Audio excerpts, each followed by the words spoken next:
ਤੁਸੀਂ ਸ਼ੂਟ ਕੀਤਾ, ਤੇਰਾ ਅੱਲਾ ਨਾ ਕਰੇ ਤੇ ਤੇਰਾ ਭਰਾ ਫੌਤ ਹੋ ਜਾਵੇ ਤੇ ਤੂੰ ਕੀ ਕਰੇਗਾ? ਤੇਰੇ ਭਰਾ ਨੂੰ ਕੋਈ ਸ਼ੂਟ ਕਰ ਦੇਵੇ ਤੂੰ ਕੀ ਕਰੇਗਾ?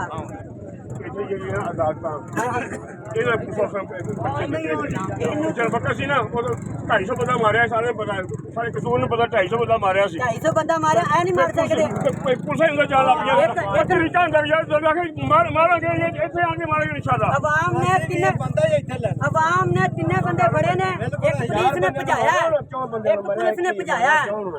ਇਹ ਐਸਆਈ ਦੀ ਮੇਰੇ ਕੋਲ ਵੀਡੀਓ ਹੈਗੀ ਜਿਹਨੇ ਬੰਦਾ ਭਜਾਇਆ। ਨਹੀਂ ਮਰਿਆ 250 ਕਿਥੋਂ ਅਸੀਂ ਟਾਈਮ 1 ਮਿੰਟ ਦਾ 1 ਮਿੰਟ ਦਾ ਨਹੀਂ। ਆ ਪਿੰਡ ਦੇ ਵਿੱਚ ਤੁਸੀਂ ਬੰਦੇ ਜਿਹੜੇ ਸਾਰਿਆਂ ਨੇ ਕਿਹਾ ਵੀ ਇੱਥੇ ਇਹਨੂੰ ਸ਼ੂਟ ਕਰੋ, ਤੁਸੀਂ ਇੱਥੇ ਲੈਣਾ ਇੱਥੇ ਹੀ ਬੰਦਾ ਲੈਣਾ। ਬੰਦਾ ਚਾਹੀਦਾ ਹੀ ਇੱਥੇ ਆ। ਤੁਸੀਂ ਜਲਦੀ ਨਾਲ ਉਹਦੇ ਡੇਰੇ ਤੇ ਵੱਧ ਦਿਓ ਕਰਕੇ ਸਾਰਾ ਕੁਝ ਹਿਸਾਬ ਕਿਤਾਬ ਕਰਕੇ ਸਾਰਾ ਹਿਸਾਬ ਕਿਤਾਬ ਕਰਕੇ ਪੈਸੇ ਲੈ ਕੇ ਤੁਸੀਂ ਬੰਦੇ ਲੈ ਜਾਈਏ। ਚੁਣੀਆਂ ਵੀ ਠੀਕ ਮੋੜ ਸਾਰੇ ਰੋਡ ਬਲਾਕ ਕਰ ਦਿਓ। ਚੰਗਾ ਇਹਨਾਂ ਨੇ ਰਿਸ਼ਵਤ ਲੈ ਕੇ ਛੱਡ ਦਿੰਦੇ ਨੇ। ਬਲੋ ਮੀਡੀਆ ਵੀ ਇੱਥੇ ਤੁਸੀਂ ਸਾਰੀ ਮੀਡੀਆ ਬਲੋ ਮੀਡੀਆ ਰੋਡ ਕਰ ਦਿਓ, ਬਲਾਕ ਤੇ ਰੋਡ ਕਰੋ ਬੰਦ ਸਾਰੇ ਕਰ ਦਿਓ। ਸਾਰੇ ਰੋਡ ਬਲਾਕ ਰਿਸ਼ਵਤ ਲੈ ਕੇ ਛੱਡ ਦਿੰਦੇ ਆ। ਉਹਨਾਂ ਦਾ ਭਰਾ ਨਹੀਂ ਸਾਡਾ ਵੀ ਭਰਾ ਜੀ ਆ ਮੂਵੀ ਵਾਲਿਓ ਉਹੀ ਜਾਸਤੀ ਹੈ। ਕੁਝ ਨਾ ਬੰਦੇ ਫੜ ਕੇ 10 ਗੰਦ ਮਾਰੇ ਨੇ।